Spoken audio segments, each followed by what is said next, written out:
Okay, so we're diving into some pretty heavy stuff today. Yeah. You've sent over a bunch of articles and reports all about the shooting at the Borderline Bar and Grill. Yeah. Thousand Oaks, California, November 7th, 2018. A really awful night. Right, and we're going to try to break it down step by step, figure out exactly what went down, who was involved, the whole picture. Absolutely. And I think one of the things that hits you right away is the setting, right? You've got the Borderline Bar and Grill. It was college country night, so you can imagine. Packed house. Oh, yeah. About 260 people there, students from Pepperdine, Cal Lutheran. A lot of young people. Definitely. Plus the staff, all the employees. And this all went down late, between 11:8 and 11:38 p.m. Pacific time. Just a normal Wednesday night for most of these folks. Turned into anything but. And then you have Ian David Long, the shooter, 28 years old, a Marine Corps vet. Yeah, he comes in the front door, and the first thing he does, tragically, is shoot the cashier. Just point blank. And then just starts firing into the crowd. We've got to talk about the weapons he used, too. He had a .45 caliber Glock, Yeah, legally purchased. but that's not the whole story. No, not even close. He also had 7 high-capacity magazines. Those were banned in California. So how many rounds are we talking about? 190 rounds total. He fired 61 of them. And the magazines, why are those so important? Think about it. They let him fire a ton of shots without reloading. In a crowded bar, that's just... A recipe for disaster. Exactly. And it wasn't just the gun. He also had smoke bombs and fireworks. I read about that, just adding to the chaos. Absolutely. Smoke everywhere, explosions. It would be pure pandemonium. Witnesses said he was a white male, lots of tattoos, dressed all in black, Trying to blend in. or maybe just intimidate. But people were desperate to get out. Some broke windows to escape Others were hiding. anywhere they could find. Now, the police response was really quick, all things considered. 2 California Highway Patrol officers, they were nearby on a traffic stop, got the alert at 11:19. And they were there in a minute. 1 minute. Mhm. Then, 4 minutes later, a Ventura County Sheriff's Sergeant showed up, Ron Heelis. So Street Helis, he's a key part of this story. He and one of the CHP officers, they go into the bar. What time was that? 11:05 p.m. And as soon as they're inside, Long opens fire. And this is messed up. Long was watching them on the security camera. He knew they were coming. Knew exactly where they were. Sadie Heelis gets hit 5 times. By Long's bullets. Right. But then he's also hit by friendly fire. A bullet from the CHP officer's rifle. Oh my God. It was a chaotic situation. And in the confusion, it took time to get C.D. Heelis out. Oh, real tragedy. Absolutely. So the active shooting part, with Long firing, that stopped pretty quickly. But he was still doing stuff inside? Yeah, at 11:37, he throws a firework out of the office. Yeah. Then, 40 seconds later, another one. Still trying to cause mayhem. And then at 11:38, he shoots himself. It was over. But the aftermath, that was just beginning. Right. The FBI, ATF, Homeland Security, paramedics, everyone descends on the scene. They were able to get 19 survivors out, But 13 people died. including Long and Swade Heelis. 12 innocent people. Just awful, and a lot of them were so young. 9 men and 3 women. 7 of them college students, 1 a recent grad. You can imagine the impact on those campuses. It's heartbreaking. And the others, too. There was a bouncer, 48 years old, a 33-year-old Marine vet. Maybe he felt comfortable at a place like Borderline. A sense of community. Maybe. And then there was this Navy vet, 27 years old. He had survived the Las Vegas shooting in 2017. You're kidding. Nope. To live through that and then, it's just unimaginable. It really is.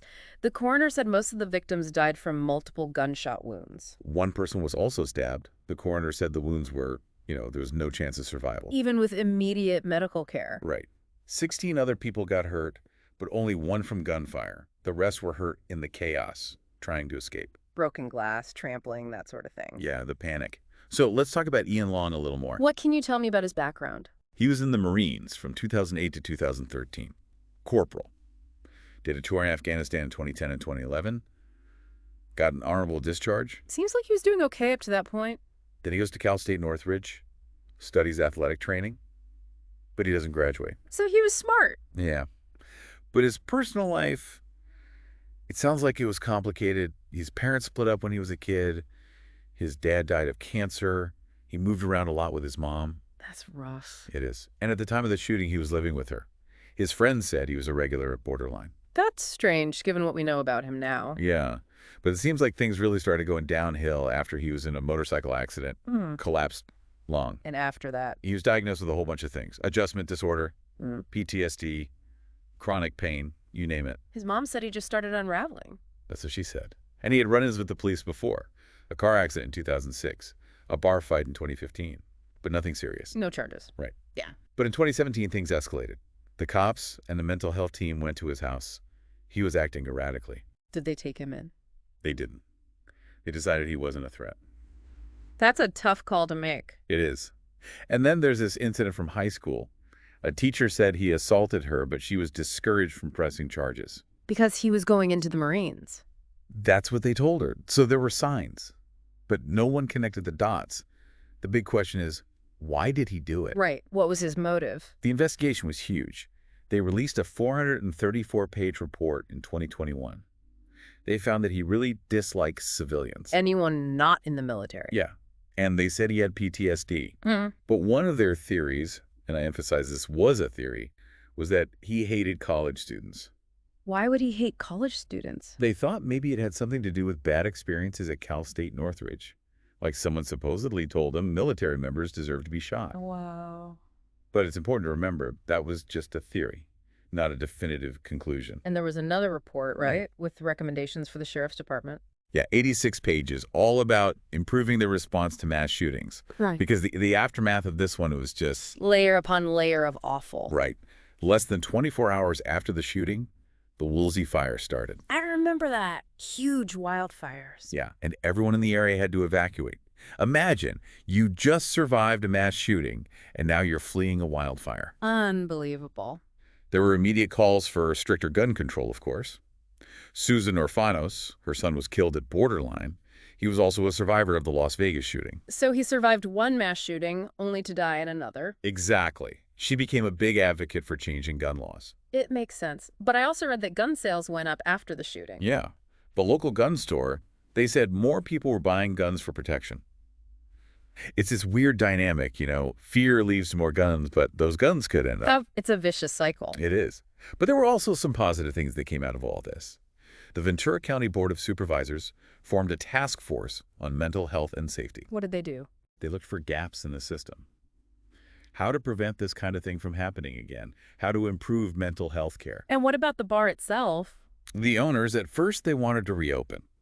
But it must have been too hard. Too much pain. Yeah.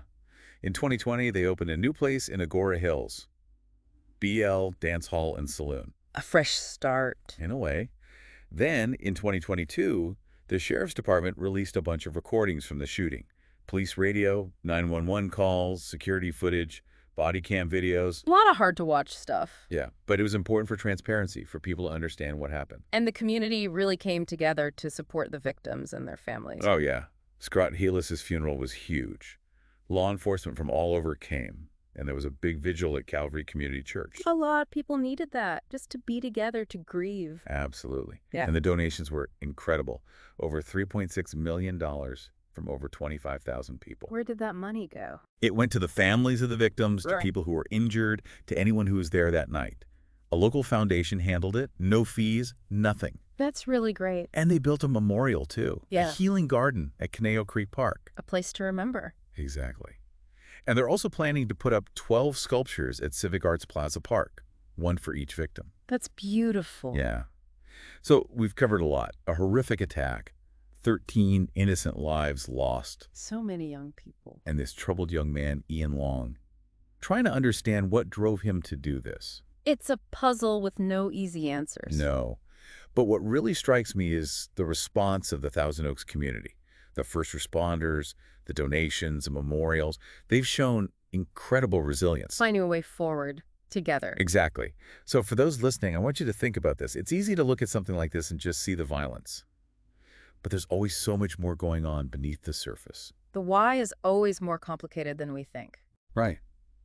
And the impact, the ripples of this kind of event, they go on and on. For years and years, not just for the people who were directly affected, but for the whole community. Think about that. What can we do to prevent these things from happening in the first place? How can we support each other when they do? Those are the questions we need to be asking. Tough questions, but important ones. Absolutely. Thanks for taking this deep dive with me. It was my pleasure.